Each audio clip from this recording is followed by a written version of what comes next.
আমরা চাইলে 5 মিনিটের মধ্যে এই আন্দোলন বন্ধ করে দিতে পারি। ছাত্রলীগের সেই স্বয়ং বলেছিল যে আমরা ফু মারলে সব উড়ে যাবে। ছাত্রলীগের তাণ্ডবের কারণে কিন্তু শেখ হাসিনার পতন হয়েছে। অনেকে বলতো যে তিনি আসলে বক্তব্যের জাদুকার। আমরা সবসময় বলতাম যে ও বক্তব্যের জাদুকার না, ও হলো কুলাঙ্গার। সেদিন আমাদেরকে ছাত্রলীগের তৎকালীন সভাপতি শবনের অনুসারী যারা ছিল, যেহেতু শবনকে ভিপি হিসেবে তাকে বানানো হয়নি, আমাদের ছাত্র অধিকার পরিষদের তৎকালীন নেতা নুরুল হক নূরকে ভিপি নির্বাচিত হয়েছিলেন এবং তিনি প্রকৃতপক্ষে শিক্ষার্থীদের ভোটে নির্বাচিত হয়েছিলেন। তো ওই সময় যেহেতু শবন ভিপি হতে পারেনি, শবনের অনুসারী যারা ছিল তাদের নেতৃত্বে মূলত হামলা হয় এবং এই হামলায় ছাত্রলীগের অন্যান্য তারাও ছিল। দেখেন, আমরা মাত্র ক্যাম্পাসে ঢুকেছি, আমরা সাংবাদিকদের সাথে মত বিনিময় করব। আমরা টিএসসি তে যাওয়ার সাথে সাথে সেই সময় ছাত্রলীগের সেই ক্যাডাররা আমাদের উপর হামলা করলো মিডিয়ার উপস্থিতিতে। মিডিয়া আমাদের বক্তব্য নিচ্ছে, এই সময় এসে লাঠি দিয়ে রড দিয়ে আমাদের উপর হামলা করে। তো যাই হোক, এই ঢাকা বিশ্ববিদ্যালয়ে এরকম অসংখ্য হামলা আমাদের উপর করেছে। আমরা বাংলা একাডেমিতে গিয়েছি, সেখানে হামলা করেছে। হলগুলোতে গিয়েছি, সেখানে হামলা করেছে। হামলা কোথায় করে নাই? এই লাইব্রেরির সামনে হামলা করেছে। আমরা এই ঢাকা বিশ্ববিদ্যালয়ের ছাত্র, অথচ আমরা নিরাপদে এই বিশ্ববিদ্যালয়ে আমরা চলতে পারি নাই, আমরা হলে থাকতে পারি নাই। দেখেন, আমি সূর্যসেন হলের আবাসিক ছাত্র। আমি একদম এমবিএ লাস্ট সেমিস্টারের ছাত্র থাকা অবস্থায় আমি হল ছাড়তে বাধ্য হয়েছি কোটা সংস্কার আন্দোলনের সময়। 8 এপ্রিল রাতে আমি আর হলে ঢুকতে পারি নাই। আমি প্রায় 5.5 বছর সূর্যসেন হলে ছিলাম। আমাদের বিবি এমবিএ তে পড়াশোনা শেষ করতে প্রায় 6 বছর লাগে। তো সেক্ষেত্রে আমি 6 মাস আমার হলে থাকার সুযোগ ছিল, আমি কিন্তু হলে থাকতে পারিনি। যারা ছাত্র অধিকার পরিষদের রাজনীতি করেছে তারা কেউ হলে থাকতে পারেনি। ছাত্র দল শিবিরের রাজনীতি করলে হলে থাকা যেত না, শুধুমাত্র ছাত্রলীগের রাজনীতি করতে হবে। ছাত্রলীগ কি মনে করেছিল যে এই ক্যাম্পাস তাদের বাপদাদার সম্পদ? যদি তোমরা তোমাদের বাপদাদার ক্যাম্পাস মনে করো, আজকে কোথায়? আজকে কেন পালিয়েছো? তোমার বাপদাদার ক্যাম্পাস তুমি থাকো, আজকে কোথায়? ভয়ে লেজ গুটিয়ে আজকে তোমরা পালিয়ে গেছো।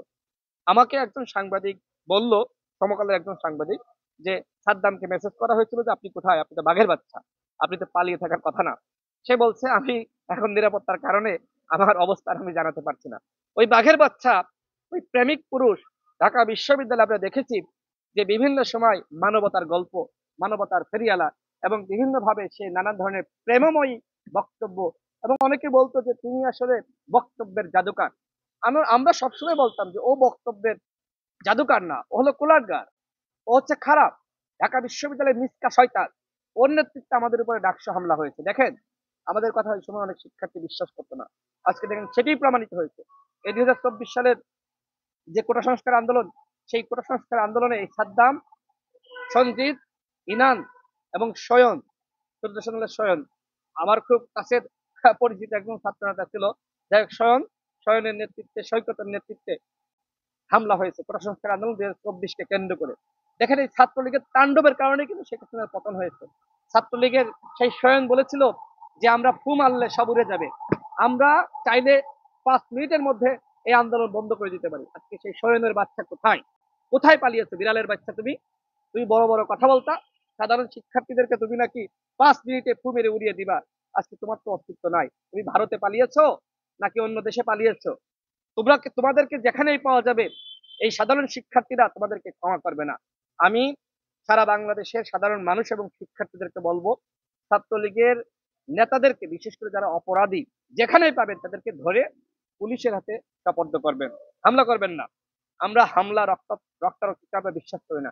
এদেরকে পাওয়া মাত্র পুলিশের হাতে আপনারা তুলে দিবেন। ডাকসুর সামনে আমরা প্রতিবাদ সভা করছিলাম। ডাকসু হামলার প্রতিবাদে, বিচারহীনতার যে 5 বছর আমরা এখানে সভা করছিলাম। আমি একজন ছাত্র নেতা আমাকে বললো যে এখানে নাকি রাকিব সিরাজি নামের সাদ্দামের পিএস, সে নাকি এখানে এসেছিল। ও ছাত্রলীগের নেতা, ও ক্যাম্পাসে এখনো বুক ফুলিয়ে ঘুরছে, ও নাকি হলেও যায়। এই যে যারা ছাত্রলীগের, এরা হলে ঘোরাফেরা করছে, ক্যাম্পাসে ঘুরছে, বিশ্ববিদ্যালয় প্রশাসন কি করছে? এই শাহবাগ থানা, এই পুলিশ কি করছে? এরা ছাত্রলীগের কুখ্যাত নেতা। এরা আজকে এই বিশ্ববিদ্যালয়ে যে রক্ত গঙ্গা আজকে তারা ভাসিয়েছে, এখানে শিক্ষার্থীদের রক্তে এই ক্যাম্পাসকে রঞ্জিত করেছে, ওই কুখ্যাত ছাত্রলীগের নেতারা নাকি এখনো পর্যন্ত ক্যাম্পাসে ঘোরাফেরা করছে। আমি স্পষ্টভাবে বলতে চাই, ছাত্রলীগের একজন নেতাকর্মী এই ক্যাম্পাসে কোনোভাবেই ঘুরতে পারবে না। এবং যারা অবৈধভাবে ডাকসু নেতা হয়েছিল, বিশেষ করে গুলাম রাব্বানি, সে অবৈধভাবে ভর্তি হয়ে সে ডাকসু জিএস হয়েছিল, কিন্তু সে নির্বাচিত হয়নি। সে আমার কাছে হেরে গিয়েছিল, কিন্তু আমার নাম ঘোষণা না করে গোলাম রাব্বানির নাম ঘোষণা করেছিল। আমি ঢাকা বিশ্ববিদ্যালয়ের বর্তমান ভিসি এবং প্রক্টর, আমি তাদেরকে অনুরোধ জানাবো যে আপনারা সবকিছু খতিয়ে দেখেন এবং ডাকসুতে যারা অবৈধভাবে, যারা নিজেদেরকে বিজয়ী ঘোষণা করেছিল এবং যারা অবৈধভাবে ছাত্রত্ব নিয়ে নির্বাচন করেছিল, এদের ছাত্রত্ব বাতিল করতে হবে এবং একই সাথে এদের ডাকসুর পদ বাতিল করতে হবে। সর্বশেষ বলবো, ছাত্রলীগের যারা শিক্ষার্থীদেরকে নির্যাতন করেছে, গণরুমে টর্চার করেছে, যারা আয়না ঘরে নিয়ে শিক্ষার্থীদেরকে বেধড়ক পিটিয়েছে, হাত বেঁধে, মুখ বেঁধে, চোখ বেঁধে, শিবির এবং ছাত্রদল ছাত্র অধিকার পরিষদ ব্লেম দিয়ে এদের ছাত্রত্ব বাতিল করতে হবে, এদের সনদ বাতিল করতে হবে এবং একই সাথে ছাত্রলীগের যারা এখনো পর্যন্ত পড়াশোনা শেষ হয়নি, যারা অন্যায় করেছে, নিপীড়ন করেছে, এদের পড়াশোনার সুযোগ দেওয়া যাবে না। কিন্তু যারা একদম নিরীহ কর্মী, নিরীহ সমর্থক, যারা কোনো অন্যায় করে নাই, তাদের ব্যাপারে আমার কোনো মন্তব্য নাই, তারা পড়াশোনার সুযোগ পেতে পারে। কিন্তু যারা কুলাঙ্গার, যারা সাদ্দাম ইরানের অনুসারী হয়ে শিক্ষার্থীদের আন্দোলনে বাধাগ্রস্ত করেছে, হামলা চালিয়েছে, ওদের কোনো ক্ষমা নাই, ওদের কোনো অস্তিত্ব, ওদের কোনো এই আমরা ক্যাম্পাসে ওদের কোনো অস্তিত্ব দেখতে চাই না। ঢাকা বিশ্ববিদ্যালয়ের তীর সীমানায় ওদের কোনো জায়গা হবে না।